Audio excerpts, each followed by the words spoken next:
Introducing National Streaming Sports, live and on-demand sports talk programming that you can access 24/7. Check us out on YouTube, Facebook, and X. And for the premier sports talk experience, tap into our Roku channel.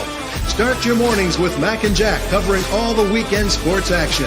Then pour a cup and enjoy all the sports you can drink on the Coffee and Sports podcast. At midday, talk sports from east to west on the Coast to Coast podcast. Followed at night by some hot girl talk with Prim and Proper Sports featuring Sonia Pearson. Talk boxing on the Gloved Fist. Yankee fans tune in for Start Spreading the News. And there's more on the College Sports Huddle and Sports Scope with Robert Butler. And that's just a sampling. There are 20 podcasts in all and 70 weekly shows giving us a 3.4-star viewer rating. To find us on Roku TV, search for National Streaming Sports on the Roku search bar. Click on the logo and you're in. For laptops, mobile phones, and tablets, download the Roku app. National Streaming Sports, live and on-demand sports talk for America. This show is brought to you by BetUS.com. 125% off your first 3 deposits, 30 years experience, secure site, wagering for all sports, including during the games and futures. SeatGeek provides you the best prices on sports and music events, game tickets, and concerts. Use NSS promo code to get $20 off your first ticket. Keep using the NSS promo code when purchasing tickets for great deals in the future. In Fanatics at nessp.info for your favorite teams, sportswear. Click on the link, and while you're there, check out our national streaming sports merchandise.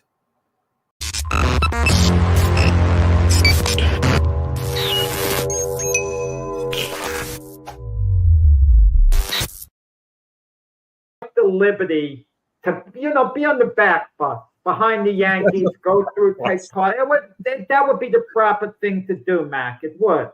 Be on the back bus. I don't know how. Let's face it. If the Yankees don't win the World Series, that can't be a ticket tape parade for the Liberty. Are you kidding me? It would be a waste of taxpayers' money. People in New York, for the most part, aren't even aware the Liberty exists. But if the Yankees win the World Series, let the Liberty have their own cause. Yes. Folks, there you go. Jack's feelings on the WNBA. So there you go. Jack, I don't know, but we played that, of course, a couple times, and it's over almost 100 plays already, and probably growing more and more since it was shared around. Jack, good morning to everyone, and we got a lot of sports to talk about today, of course, as we always do. A lot of sports broke overnight, and of course, one of the biggest stories was the Rookie of the Year Cy Young winner. In the same year, had a great series against the Yankees in '81. Fernando Valenzuela, Jack. I know you watched him. I watched him. What are your thoughts, Jack? Yeah, Fernando Valenzuela was baseball's equivalent of a rock star. The way he burst onto the scene, he was an absolute sensation. There were 3 pitchers in my lifetime, and neither are the 3 in the Hall of Fame, who created the biggest buzz in baseball just coming out of nowhere. They would be Vida Blue when he had that sensational year with the Oakland A's. Mark Fidrich, more for his antics, the way he talked to the ball, even though he was a heck of a pitcher when he first came up. And Fernando Valenzuela. But if you had to say amongst the 3 who was the most charismatic, it was Fernando Valenzuela. He was kind of Ohtani before Ohtani, came in. As far as the charisma aspect, the buzz, he was box office. I mean, you could maybe include pitchers like Dwight Gooden in there, as well if you want. But there was no one like Fernando, the way he packed them in. The stands would be full game after game after game, wherever he went. I mean, just the buzz he created. And he had the perfect manager from Tommy Lasorda, who took it all in, who could talk a mile a minute, about Fernando. Very humble guy, tremendous pitcher. He worked as a broadcaster for the Dodgers when his playing days were over, and he took some time off recently to concentrate on it, his health issues. Yeah. But I mean, very much remembered. He's not in the Hall of Fame himself, but certain of his artifacts, balls he used and so on. And what a buzz that he created. I mean, and he was a solid pitcher otherwise throughout his career. He wasn't like a one-hit wonder who just burst onto the scene and then kind of faded out. I mean, he had a good career, not quite a Hall of Fame career, but a good career. And if you want to consider the buzz he created, Mac, and the charisma he had, yeah, you can make a case for the Hall of Fame for him because it's called Hall of Fame. Fame Right. meaning famous, and very few pitchers were as famous as Fernando Valenzuela. Yeah, he was a big draw. The Hispanic people would just pour into the stands. Box office, that's the best way to describe him. Very good. Fernando Box Office Valenzuela. Yeah. He passes away at 63 years old, kind of young for today's standards. But of course, he'll be remembered as a Dodger, even with the Dodgers for a long time. So the NBA started yesterday, Jack, and the Celtics really had their way with the Knicks. It looked like Boston looked like a team that plays together for over last year, right? I mean, they were just raining down threes. They just looked good. The Knicks looked like a team that's still trying to figure out how to play each other, how to space each other, how to play together as a team. But Boston really pulled away 132 to 109, Jack. And I mean, by the end of the year, the Knicks will be fine. There's only one game, but they were pretty much embarrassed yesterday with all the shots that were made by Boston, especially the three-pointers. I wouldn't say they pulled away. They put the game on nice in the first period, basically, jumping up to like a 23-point lead. They made 29 three-pointers, the Celtics. They set an NBA record. They were defending their championship banner. It was their first game, the whole ceremony and the whole bit. First game back, defending champions. They would have beaten anyone last night. If I'm the Knicks, it's a throwaway game. Just forget about it. You have Karl Anthony Towns, even though he had just a so-so game yesterday. It was his debut. It's a new era for the Knicks. They'll be learning to play together. They'll be fine. Just forget yesterday what happened. It was just a throwaway game. And the Celtics are a better team than the Knicks right now. Yeah, so who cares? Who cares, Mac? It's who's going to be the better team at the end of the season. And that's what it's about, getting it together, improving as the season gets along, the various units learning to play together better. It was Mikal Bridges' debut, Karl Anthony Towns. It's a new era for the Knicks. It's a throwaway game. They weren't going to beat the Celtics no matter what, the way the Celtics played yesterday. And the Celtics aren't going to be able to play like this, again, outside of maybe one given game now and then. So I wouldn't worry about it if I were the Knicks. I wouldn't take anything out of this game at all. It was basically a Celtics celebration of their championship, and they weren't going to get beaten yesterday. I agree with 95% of what you said there. I think there are some things that the Knicks really got to work on, and they traded away a couple players that, especially DiVincenzo, who was a good defender outside on the three-point line or just from outside shots. And they need to work on that, Jack, because they really weren't covering up the outside shots. You got to put a little pressure on these guys and fight through those screens. So I think they need to work on that a little bit. And, for New York Knicks fans, they want to measure where they're at right now. And they just found out that maybe the biggest signings of the offseason were the Celtics just signing their old players back again and taking another run at it. So I agree with you. The Knicks will be better by the end of the year. Maybe they are in the top three of the NBA. They just didn't look like it. And the Celtics, I give them credit. They played. They just shot. It means virtually nothing. Yesterday's game, Mac. I'm going to tell you that it means virtually nothing. All it does is reinforce what we know. The Celtics an elite team. The Knicks will be fine, no problem. As far as you mentioned DiVincenzo. Oh, the Knicks, they don't have DiVincenzo. They can miss him. He didn't do anything for the Timberwolves yesterday, coming off the bench. Come on. He didn't do anything in the. Yeah, I'm not saying he did. The Lakers yesterday. He's a good player. He's a very good player. I'm just saying defensively, the Knicks need some work outside for sure, Jack. I'm definitely going to work on that. That's Thibodeau's thing is defense. And yesterday, the Knicks really couldn't defend the outside shot at all. And that's where no one could have beaten the Celtics yesterday the way the Celtics were shooting, setting an NBA record 29 3-pointers. It's a game. Just forget about the game. The Knicks are going to be fun. The Knicks might struggle for 10, 12 games. Maybe they'll be 5-7, 6-6, and then they'll take off. That there's not going to be a problem. The Knicks are going to have a really good year, and they're going to contend for the NBA title this year. Whether they get by the Celtics when all said and done remains to be seen. But like I said earlier, all that matters is who's the best team by the end of the year. If the Knicks are improving a lot and they're there come playoff time, and they hit a certain peak, they're going to be a very dangerous challenger for the Celtics, as might a couple of other teams as well. Definitely. The Lakers beat Minnesota 110-103. Anthony Davis gets 36 points, 16 rebounds. Hachimura had a nice game. Minnesota Anthony Edwards had 27, Randall 16. Bronny James gets in the game in the second quarter with his father, LeBron James.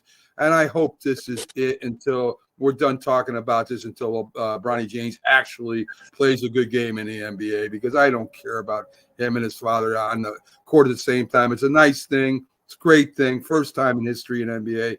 But let's stop with this Bronny LeBron thing, because every time he goes on the court with him, I don't want to be seeing stories about it all the time. No, it's interesting. Listen, it's interesting to hear about it. I mean, just the idea that you're mentioning it, it's newsworthy, because LeBron is such a compelling personality, and he's worked towards this moment with his son for so long, and that's all we've heard about the last couple of years, the way he wanted to play with Bronny. Bronny's not NBA ready. That's what the problem is.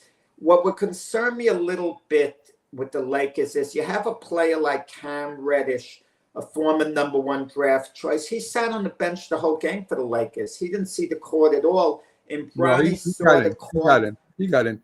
Reddish got in. He hit a 3-pointer, Jack. He got in. I believe you're wrong. He didn't play yesterday, Cam. I watched him. I don't know. I watched him. The rookie went in and hit a 3-pointer. I watched him shoot it. So I think you're talking about someone else. Cam Reddish isn't a rookie. Oh, okay. My bad. I'm talking about Necht. What's that rookie's name? Right. The other. There you go. You're right. Go ahead, Jack. You're right. Cam Reddish was a former number 1 draft pick. Right. But you're right. The point about it, Bronny gets in for 3 minutes, goes 0 for 2. And if he hits one of the 2 shots, the crowd goes crazy. Everyone goes wild or whatever. Maybe they stop the game and give him the darn ball, or they give it to him during a timeout. They get it to the bench, and people go crazy for the entertainment value. But I'm going to tell you, Bronny has some value beyond him just being a player. If it keeps LeBron happy, a happy LeBron is an even better player. LeBron's a great player as is, but if he keeps LeBron happy, what the heck? Then that's a good thing. That helps the team. But if I'm one of the other borderline players like Cam Reddish, a former number 1 overall pick, to sit behind Bronny and see Bronny get 3 minutes and I get no minutes, it kind of would irk me a bit. I'm better than this kid, And in reality, Bronny shouldn't be on an NBA roster. He should have been in college an extra year. He should have been in the developmental league. This isn't to say he couldn't make it to the NBA on his own on merit someday. Maybe he could, because, reportedly he's a good defender. Whether he's an NBA caliber defender remains to be seen. But it's news for now. We're going to be following to see, 1, whether he improves. And 2, if he doesn't improve, people are going to be talking about it. The thing with him and LeBron. And also, if he's not improving, it's going to get to the point where LeBron's going to become antsy. He's not going to like the idea of his son being on the bench all that time, maybe not getting into games. Can you imagine 4 games in a row go by, Mac and Bronny doesn't see the court at all? But that's not going to happen because J.J. Redick and LeBron are very, very close. And LeBron is the equivalent with the Lakers, what Aaron Rodgers is with the Jets. Oh, he boy. basically calls the shots. Yeah. Okay. Boy. But LeBron has delivered a championship for the Lakers already. That's the difference involved. Okay. Yes. And the Lakers are having a little more success than the Jets. But it's going to get, so they're going to be creative in how they use Bronny. I won't mention it until he starts playing some real basketball. Rudy Gobert signs a 3-year, $110 million contract with Minnesota. Local games today, Jack. You got Cleveland and Toronto, the Nets at the Hawks, and Milwaukee at Philly, which should be a real good game. I'll keep tabs definitely. Yeah, Gobert signed for a little less than he could have gotten overall. I think $110 million for 3 years. They don't have to throw him any benefits, but he turned down the player option for 1 year, $46.5 million, to sign for the 3 years, $110 million. In today's NBA, he could have actually gotten a little more money. We might scuff it at $110 million. Who cares? He wasn't making any real big sacrifice. But listen, no matter how much money you have, you hate to leave an extra 20, 30 million on the table. But if you do it for the good of the team, it's an admirable thing still. Yes, sir. Monday night games, Jack. Baltimore beats Tampa Bay 41-31. Jackson. Lamar throws for 5 touchdowns. Derrick Henry runs for 169 yards. Has a receiving TD. Andrews catches a couple touchdown passes. I mean, they were just scoring all over the Tampa Bay defense last game. Baker throws 3 TDs with 2 interceptions, kind of a Baker game. But the bigger news is Evans and Godwin both get injured. Godwin's out for the year. And from what I just read this morning, Evans might be out for 6 games, Jack. Yeah, you kind of wonder with the Buccaneers why they didn't make a move to see who the best receiver available would have been. Because the Chiefs just picked up DeAndre Hopkins. You would think that the Buccaneers would be all over that to make that move. Reportedly, Cooper Kupp might be on the trading block with the Rams, who aren't going anywhere. I have mixed feelings on trades like that.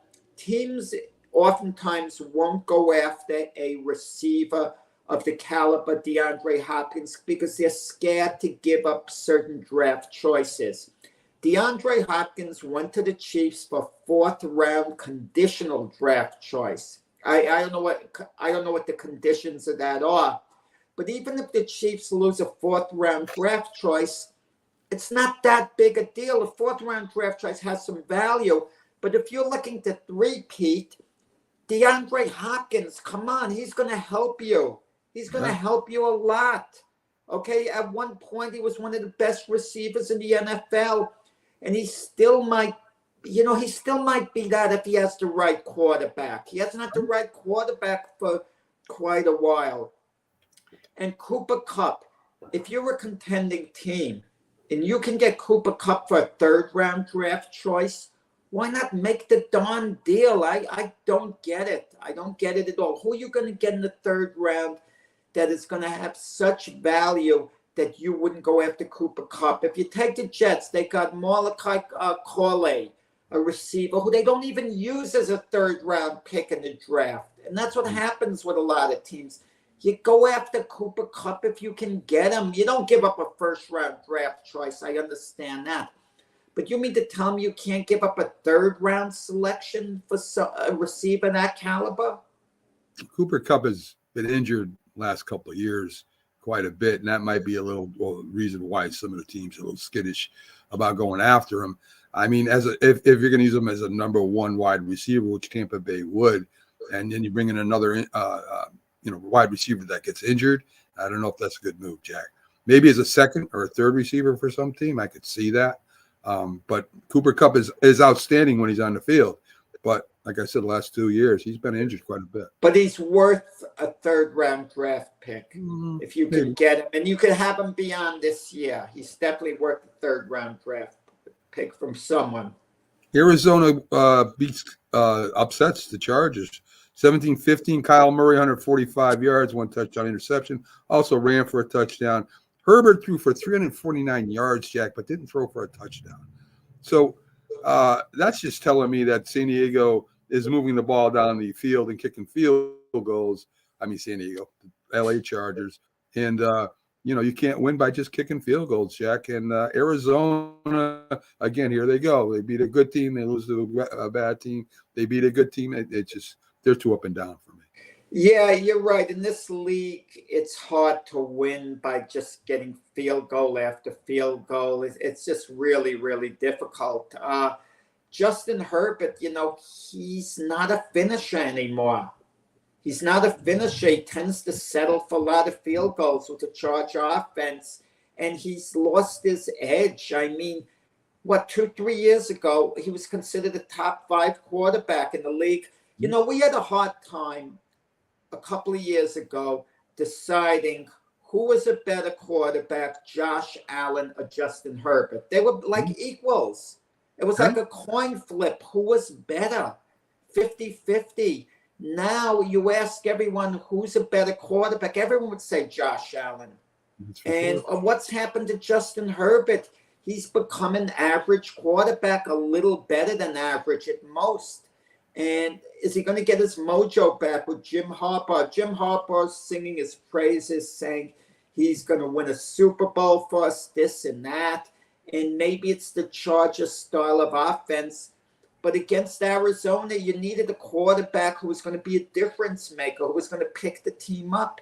And Justin Herbert really didn't do that in that game. And you wonder how much he has left. I mean, we attributed when he first started struggling to a really bad offensive line. Then we attributed it to some injuries, but he's healthy now. His offensive line has improved somewhat.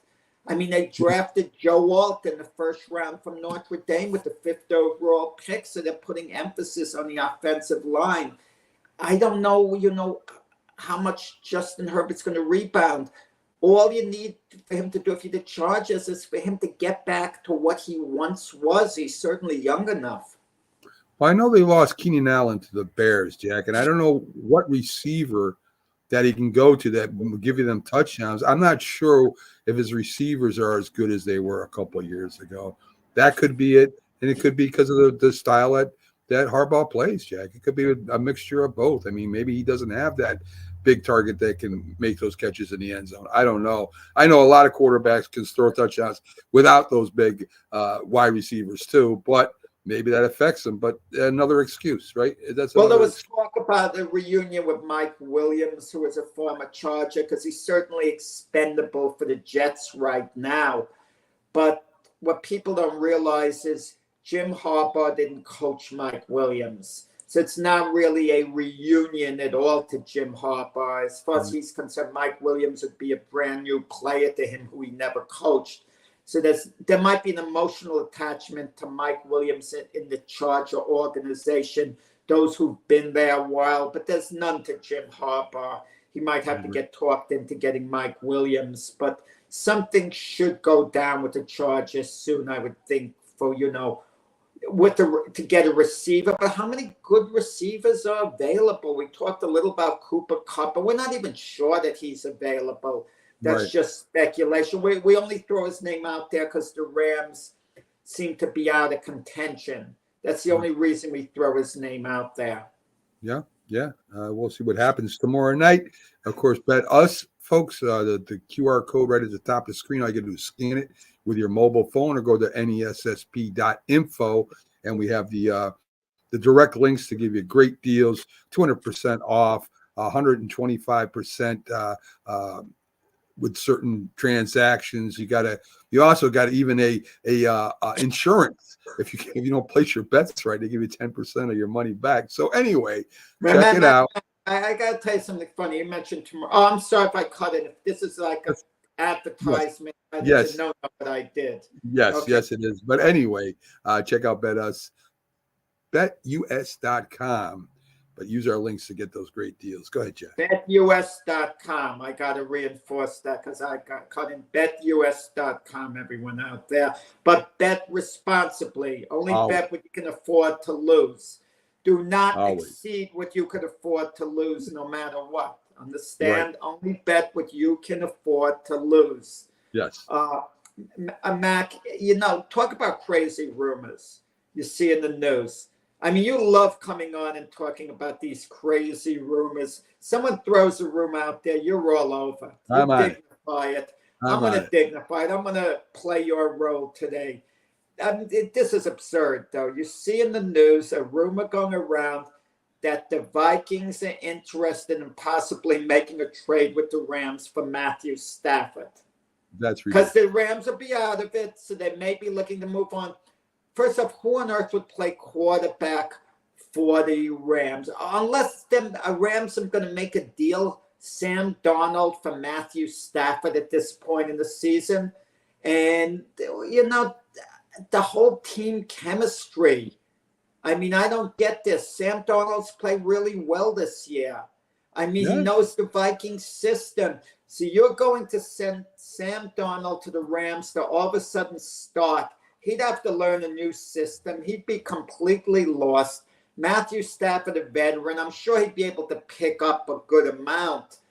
But I just don't get it. And, the whole darn thing. And then there's a J.J. McCarthy factor.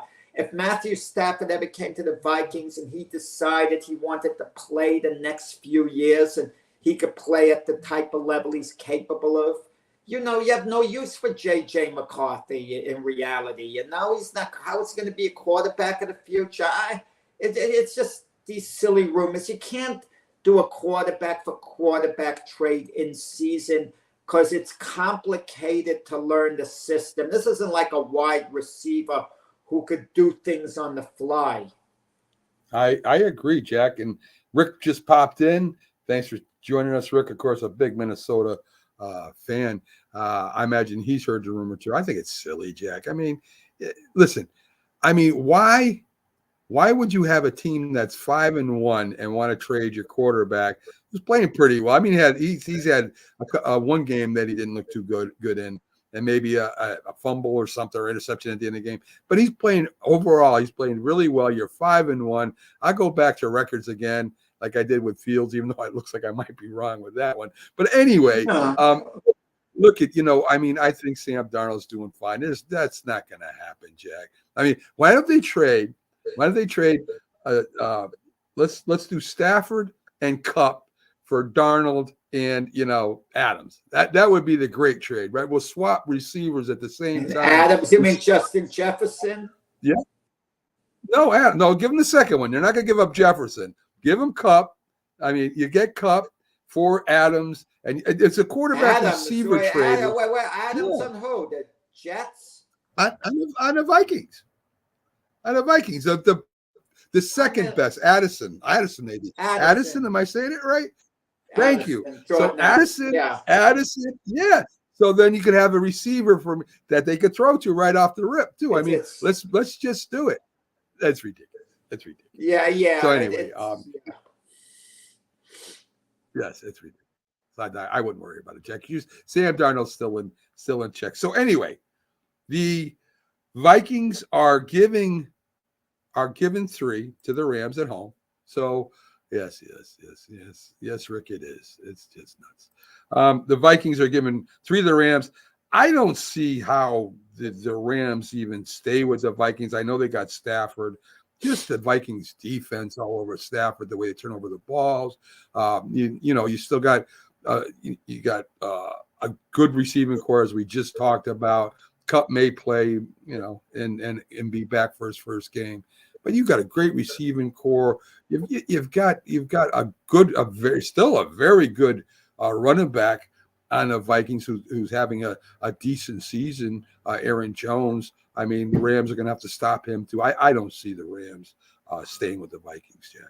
Yeah, former Ram came back, and he was a former Minnesota Viking, came back to Minnesota, Cam Akers. Yes. He's been injury prone throughout his career. I mean, but he might contribute nicely. And I agree with you. In a game like that, you would think the Vikings, coming off a loss to the Lions, in which their defense was so-so, is going to rebound this game and have a pretty good game. But, you never know with the Rams. I mean, they've gotten off to a slow start. Look what they did last year when nothing was expected of them. Maybe they'll start coming on this year. I mean, they weren't overly impressive the way they beat the Raiders. But I agree with you. The Vikings should win that game, Thursday with a little room to spare, especially at Minnesota. In a little NFL news, Jack, wide receiver Jameson Williams facing a 2-game suspension for violating the NFL substance-enhancing policy. From what I understand, it is not steroids. So I'm not sure if it's smoking weed or doing something he's not supposed to. But this is the second time this year he's been suspended, Jack, or second time in 2 years if I'm mistaken. I know it's the second time. I'm surprised it's only 2 games. Yeah, I mean, I don't know the extent of what he did and how long a suspension, this merits to be. But, I'll trust the league's judgment if he's not appealing it. Let him serve his 2 games and, and everyone moves on. Raiders signing Desmond Ridder with O'Connell out with an injured thumb. So Desmond Ridder onto another team. I don't know how much that's going to help the Raiders or not. But you got O'Connell, you got Minshew. You got Minshew and Ridder there. Well, O'Connell's out a few games. Right. You have Minshew, and now you'll have Desmond Ridder backing him up. I mean, come on. Desmond Ridder, he had the Falcon job. He's not a starting caliber NFL quarterback. What was he, a 5th-round draft choice out of Cincinnati? I mean, once in a while you catch lightning in a bottle with a quarterback that's drafted in a lower round. But I don't want to hear the nonsense. For all the Tom Brady's and Brock Purdy's who went very low in the draft, you're going to have 100 other guys who just didn't quite cut it. So come on. I don't want to hear about aberrations. And Desmond Ridder was given his shot, with the Falcons. And, he didn't show he was a starting NFL caliber quarterback. But sometimes, you work as a backup a number of years. There's always a possibility you can improve and then step into a situation that's really good, for you. And it's a good situation for Desmond Ridder because he might actually see the field and he might show that he can play okay. And then another team could take him as a backup, in the off season. And then who knows how his career could, unfold after that. Andy Dalton and his family in a car crash, Jack. The team officials are looking at Dalton. It doesn't look like it's too serious that he might still be able to play, but that's a scary thing for anybody, especially when your whole family's involved with the car crash. So no one would died or anything like that or is in bad condition. So anyway, just a scary thing for thankfully he's okay. Yeah. As you mentioned, DeAndre Hopkins to the Chiefs for the 4th rounder. I don't know, maybe they should have held out for a 3rd rounder or whatever. But, Tennessee, as you said, there's nobody to really throw it to him anyway. And maybe they get a good player out of this 4th round. It could happen. And as you said, conditional. Maybe if he has so many catches, they go so far in the playoffs, the Super Bowl, maybe it rises. But this gives the Chiefs a very good possession kind of guy, receiver, Jack. Good big guy. He's a I don't know if he's even a top 20 wide receiver. That's still good. He will give Patrick Mahomes another legitimate threat to throw to. Xavier Worthy, the wide receiver who they drafted this year, a lightning fast speedster, and it looked like he was going to be an impact receiver in the beginning of the year. It just hasn't panned out that way. There haven't been many catches. And he really hasn't elevated the offense. And maybe he will when all's said and done. But DeAndre Hopkins, we know what he can do. Great receiver when he was at the top of his game. But he hasn't had anyone to really throw the ball to him for a while. When he was with Kyler Murray, at times they'd make some big plays at Arizona. But all in all, it didn't quite work out there. And it certainly hadn't been working out at Tennessee. His talents had been wasted there. And let's see, now he's got Patrick Mahomes and the Chiefs. Right. So I think DeAndre Hopkins automatically becomes their number one receiver, basically. Not in the beginning. He's their best receiver right now. If you look at his pedigree compared to everyone else. Yeah. I mean, if you're going to count Kelsey as a wide receiver, catching the ball. Well, not counting Kelsey was a tight end. Yeah. Right. So also Zappe, Brian Zappe ends up going to the Browns. Winston is going to get his first start, Jack, for the Browns. And of course, we all know that, Watson's out for the year. Yeah, I mean, come on. Zappe can't play, Matt. Come on. What are we talking about? I'm happy for Zappe. I mean, you put him in the game. You got, listen, for one given game, I'm not saying he can't throw a couple of touchdown passes. So I don't want to hear if he somehow gets in one game and throws 2 touchdown passes. He's not the answer to anything. He's good to keep around as a third-string quarterback because he's been around. He can run an offense. Not that well, but if everyone else is doing their job effectively, then maybe you can get something done. But come on. Zappe, he was he picked up by the Chiefs, and he was on the Chief practice squad, I believe. Carson Wentz is Patrick Mahomes' backup. And the Patriots moved on for Zappe. He was given a shot there, and they didn't keep him around. I mean, come on. I mean, it's but game Zappe starting against Tommy Cutlets. Yes, game. They would be USFL. Also. Let me tell you, Zappe is better than Brissett. How's that? That's my answer. No, he's not. He's actually not. If he was, New England would have kept him, Mac. He got rid of him before they picked up Brissett. I mean, come on. I mean, they got rid of him. That's the key point. Brissett is not good at all. Well, Brissett, I don't think that highly of, but he's. I rate him ahead of Zappe, but we know what Brissett can do. The best I could say about Zappe, maybe there's potential to get a little better there, but perhaps. Okay, how's that? With Brissett, he's as good as he's ever going to be. Zappe, there might be room for improvement. Okay, let's leave it at that. I'm always going to follow Zappe. You know that, Jack. He's one of my favorites. I don't know why I like him so much. I have no idea. But anyway, WNBA Players Union opts out of current contract. There may be a work stoppage at the end of 2025 because they want a lot of money, even though the league's not making a lot of money, Jack. They deserve more money, but I got to warn them, if you have to work stoppage, no one might notice. No one might notice. They hardly noticed the finals were going on with Minnesota Lynx against the New York Liberty. So I'd be very careful if I'm the WNBA, but they do deserve more money, the players, without question. And if the money's there, should they get it? With the Caitlin Clark effect, more people were watching. You'd think there are more sponsors, more people were coming to games. So that there has to be more money there. I agree. Players are somewhat underpaid. There's 2 stories to that. The fans were there, but they were only paying for $10 for a ticket to fill the fans without Caitlin Clark there.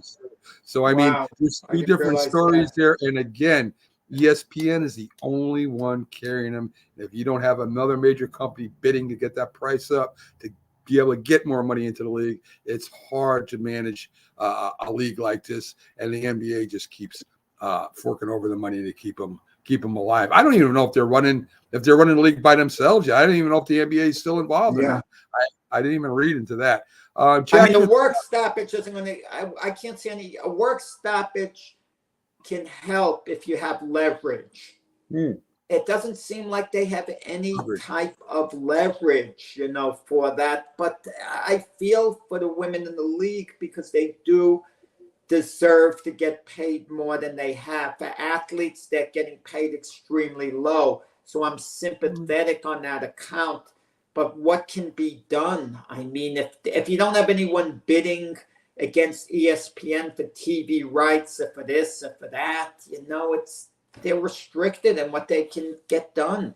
Yeah, they are. And endorsement deals do help some of them, but not everybody gets that. Jack, in MLB World Series, Nestor Cortez will be added to the roster. He didn't have a good year this year for sure. I know his elbow is a little messed up, but he will be there and maybe come out of the pen or whatever they need him for. But I'm happy he's at least on the roster. Whether he gets to pitch or not, we'll see.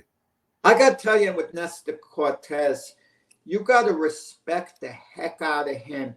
He has this elbow issue, reportedly, that if he pitches, he's putting himself at risk if he comes in and pitches during the World Series, as opposed to taking the whole winter off and waiting to next year.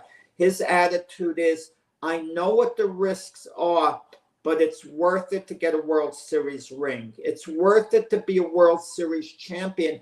And Nestor Cortez's attitude is, if we can win the World Series with me pitching and it ends my career, it'll have been worth it to me. Okay, if I'm the difference between us winning the World Series and not, and like, wow, I mean, you got to admire an athlete like that. You really, really have to.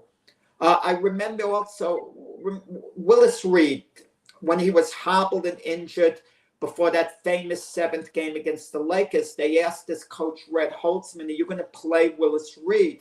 And he said, if it's the type of injury that's career-threatening, no. You're not one of those. But when you get in a spot with everything on the line, and someone says to you, but if you play, you can make the injury so much worse. It's just, as a competitor, it's hard to sit out. You just hope for the best and you want to go in there. So kudos to Nestor Cortez. And I'm sure the Yankees would try to use him correctly if they did use him. But he could help the team. Who would you trust more, him or Marcus Stroman, if you need some innings, a few long innings in an emergency? I would hope I don't have to turn to either one of them, to be honest with you, Jack. But if I had to choose one, I would definitely take Cortez, to be honest with you. They really questioned the Tampa Bay head coach about letting the players play even though they were hurt. Godwin got hurt before he made that catch that ended up dislocating and breaking his ankle. And of course, you had Evans out there that had some kind of slight pull. And, they talked to Bowles about it. And he said, listen, I protect my players. It's just that, if I thought this was going to happen, of course, I wouldn't have played him. Right. So, I think everybody has that. Jack, what do you do? The players want to play and the coach wants to win, and Tampa Bay wants to win, and you have a shot. They were in the Raven game till the end there. Evans did drop that ball when he got hurt, but it was a touchdown if he catches it. That's some hard decisions to make as a coach and as a player. What are you going to do? Well, players constantly play hurt. It's part of the game. Mean, how many players go through a full season being 100% well? They do play hurt. It's a question of whether they're putting themselves at additional risk for injury. And in the case of Godwin and Evans, perhaps that was the case. But who's supposed to make the decision, Mac? The player's a competitor. He wants to be out there in the worst way. And he's got to get protected from himself. Someone's got to protect him. Is it the doctor who says, no, he can't play, I don't want him out there? Is it the coach? The coach is normally going to say to the player, look, if you're hurt, then don't play. It's okay. But the player's going to want to play. And then what's the coach supposed to say? No, I'm not playing you. A lot of times the coach doesn't know exactly how hurt the player is. He's not inside the player's body. Right. He could get reports from the doctor. Obviously, if there's an X-ray that shows a borderline fracture, that's enough evidence to keep the player out. But a lot of times you don't have that. It's so much of a gray area. Would I blame Todd Bowles? Todd Bowles didn't tell players who were hurt to get in there and play, saying, I don't care how hurt you are, you get out there and help the team. It was a situation where players said to Todd Bowles, I'm really injured, I can't play, and Todd Bowles pushed the player to play. That would be another matter. Then we could get on Todd Bowles. Then we could hold him responsible. Otherwise, how do you hold the coach responsible for a player who says he's ready to go and the doctor clears them, and then the coach plays them, and the player gets hurt. You can't hold the coach responsible for that. No, you can't. So back to the World Series, Jack. I want to get your thoughts on a couple things here with the Dodgers and the Yankees, right? Listen, I think our pitching staff overall, I think, is a little bit better than the Dodgers. That's my thoughts anyway. And of course, the Dodgers have a very awesome offense. And from what I just read, Freddie Freeman says he's 100%. He's going. So that's going to add another bat to the lineup. Do you think the Yankee pitchers can keep the Dodger hitters? Of course, pitching wins games. We always say that. Can they keep the Dodgers hitters in check enough that we can beat them? That's your first part. I don't know. I look at the 7-game series, Mac. I look at the thrilling 7-game series. I'm picking the Yankees to win in 7, but obviously it could go either way. And you look at both teams' big three. You look at Ohtani, Mookie Betts, Freddie Freeman, and Freddie Freeman says he's ready to go. He's 100%. These few additional days off are going to help. But you mean to tell me he had an ankle he could hardly run on? He couldn't even play against the Mets at the end. And all of a sudden, you're going to tell me that Freddie Freeman is back to normal and he's 100% in a few days? I mean, that's hard to believe. Ohtani's amazing. Mookie Betts is going to be a Hall of Famer. Juan Soto is great. Aaron Judge is kind of spotty. If you catch Aaron Judge at the top of his game, there's no one better than Aaron Judge. But the problem is the consistency factor. And same thing with Giancarlo Stanton. He's a monster when he has it all together. But, Giancarlo Stanton could go 1 for 12 the first 3 games. One single and go 1 for 12 and strike out in big spots. Or he could hit 3-4 homers, that are difference makers. You just don't know. You question whether the Yankees should pitch around Ohtani because you just know Ohtani's going to have a good World Series, maybe a great one. You just kind of know it. A part of me says just walk Ohtani every time he gets up. Just put him on first base and move on. But are we really going to do that? With Mookie Betts, Freeman, some of the other hitters like Teoscar Hernandez, et cetera, et cetera. Yeah. It's a good lineup the Dodgers have. And They do. Yankees, too. And an underrated part of the Yankee lineup is Gleyber Torres. Gleyber Torres has been great the last month and a half, 2 months. He's been outstanding for the Yankees. I've always liked Gleyber Torres. I want him. He's a free agent. I want him back. I wanted him back all year long. I mean, we heard some others, Keith Engel, Doc. I'm not sure, was it Doc Simmons? Let's just move on from Gleyber Torres. Get rid of him. Get rid of him in mid-season. Bring in a prospect. Come on. What would the Yankees be without Gleyber Torres? He's been the best top possible table setter for the Yankees. I mean, he's been outstanding. And I look for him to have a good World Series. They don't talk about, as you're saying, they don't talk about Torres. They don't talk about Volpe, who's been playing really well, putting the bat on the ball. I mean, listen, first of all, if you walk Ohtani, he's going to steal second on you. And he's going to put pressure on the pitcher. And then you got Mookie Betts or whoever's behind him. I think you got to challenge him, Jack. I think you're going to have to challenge him. And you can strike out Ohtani. You can hit a home run now and then, but you can strike him out. The other thing on not on Gleyber Torres, but Stanton that I noticed is he's not bailing out anymore, Jack. When he's playing bad, he's bailing out trying to pull the ball. He's got a quick bat. He's going to right center field a lot. And that bat is quick as hell this year. I don't know what happened to him at the end of this year. Hopefully he can continue. Because I tell you right now, a lot of people are picking Judge to hit the most home runs. I think Stanton, if he continues hitting like he does, I think he might get the most home runs in this World Series. Well, he's streaky, Stanton, too. You know what concerns me, Yankees? Chas Grisham. Chas has been awful, okay? They have him at third base. I don't know who else they would play at third. He provides a lot of speed on the bases if he gets on, but his bat's been slow. But we saw what he did when he came up to the Yankees, and we saw him, be very effective in spots for a number of weeks, and he has power as well. He could hit the long ball. And like I said, the speed on the bases could create a certain amount of chaos. And he has a good arm at third base. Yeah, he doesn't have the greatest glove. If the ball's hit right to him, he's okay. And he has a really good arm. But his bat speed has been slow. Yes. And I don't know why they're batting him in the middle of the lineup, Mac. Why is he batting in fifth? He's batting the fifth position a lot of times. I would drop him down to number 9 the way he's hitting. Him and Austin Wells, and Austin Wells too, his bat's been slow, but it would be nice if those two, broke out. It would. And, I've watched him too, Jack, and he strikes out a lot now.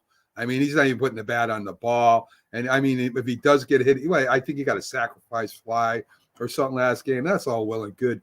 But you got to get on if you're that fast, we need you on the base. We need you to walk, start walking a little bit, watch the ball better. But it seems they come with that high heat. He goes for it every time. He's got to shorten up his stroke, I guess. I don't know. I don't know what it is. But I hope Wells, and we're going to need Wells. We're going to need Chisholm in a game or two to step up and do something big for us. That's it. That's what it takes to win the World Series, Jack. Well, Wells has blocked a lot of balls in the dirt. He's been defensively great. Defensively, right. Yeah. And you wonder about Trevino. The Yankees could try, Jose Trevino for a game or two, as well. I don't see a big difference between him and Wells if they tried that, because Wells hasn't been hitting. So it's a move that could be made. But listen, it's going to come down, I think, a large part to bullpens. I still don't fully trust the Yankee bullpen, Mac. I just don't, fully trust it. I hate to say it. I mean, they pitched well all in all, but the Dodgers have the same situation as the Yankees. They do. As well. They don't have a bona fide closer either. No. So I guess both bullpens could be a wash. I think this series is going to be decided not by the bullpens, not necessarily by the starting pitchers, even though obviously pitching is the most important thing. I think it's going to be decided by impact players, the big game players. I think the great players are going to ultimately decide it. Ohtani, Betts, Freeman on the Dodgers side, and on the Yankee side, Soto, Judge, and Stanton. Ohtani and Soto are going to be consistent. You just know it. Those guys are not streaky. They're going to have either, good World Series or outstanding World Series. I agree. But then you look at the Judges and the Stantons, they can either be worldly or they could be terrible. You just don't know what version you're going to get. If Judge is at the top of his game, he's going to be on another planet, okay? But I also judge we could see him going like, 3 for 24 as well. I agree. He definitely has got to step it up offensively.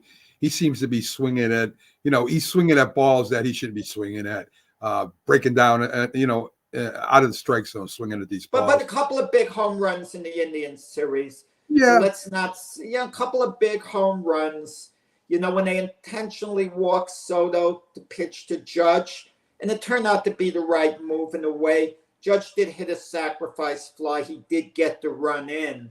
So, yeah. Well, we'll see. I mean, it's going to be a great series, I think, Jack. One thing before we're getting near the top of the hour, Jack, who would have thought in today's NFL you would hear you have to run the ball to win? So I'm going to give you the top 5 rushing teams in the NFL and the bottom.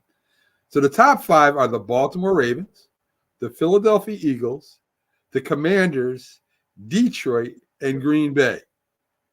I mean, any one of those 5 teams could go to the Super Bowl this year. So, I mean, those are your top 5. Your bottom 5, the Bengals, the Raiders, the Jets, and Dallas. I mean, I mean, we said this back in the 1980s and early 90s. I didn't think we'd be saying, I did. The circle comes around. But who'd have thought that last year that they would be saying that you would have to run the ball to win in the NFL today? Yeah, running backs are devalued. These GMs are flat out stupid.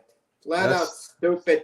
You take the case of a Saquon Barkley. Yes. The Eagles are paying him very little in compared to what elite wide receivers are getting. You know, all Saquon Barkley, he got $37.5 million for 3 years. And a guy like CD Lamb is getting what? Like about 35. He's getting about that for 1 year.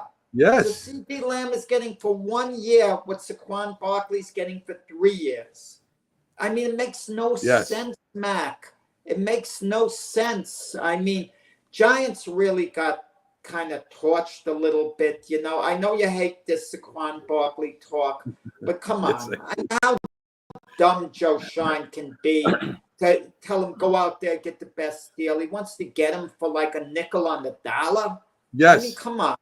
And Jerry Jones comes out and he explained why they didn't go after Derrick Henry, Jack. He said that they don't run that type of offense, you know, that Derrick Henry is used to running, and he wouldn't have done that well with the Dallas Cowboys.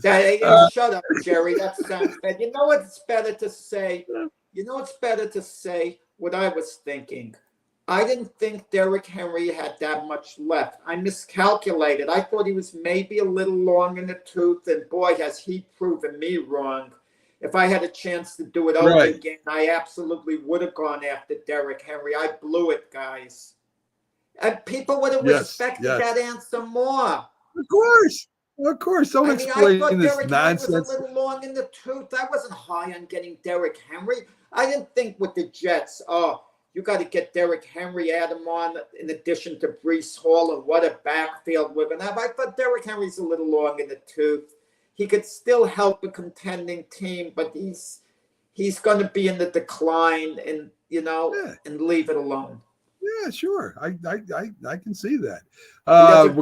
What fits into the Cowboys style, Mac? I don't get it. I mean, make the style work. I mean, make a style. I mean, do a style for Derrick Henry. Incredible. Folks, thanks for tuning in and watching today. Thanks to Rick for tuning in. My buddy Greg Wright. Glad to see you're up early and getting around, Craig. Thanks again for watching.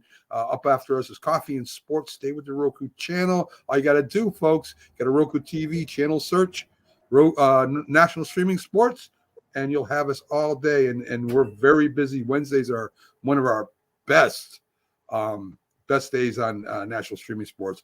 We just go all day with the programming. In fact, we'll be on Professional Sports tonight at 6 p.m. Let's see, make sure I got a schedule, Jack. I'm getting professional over it. 6 p.m. we will be National Streaming Sports, followed by the College Huddle and a bunch of other shows. So go ahead and do that. Just go ahead, channel search on your Roku TV. Check us out.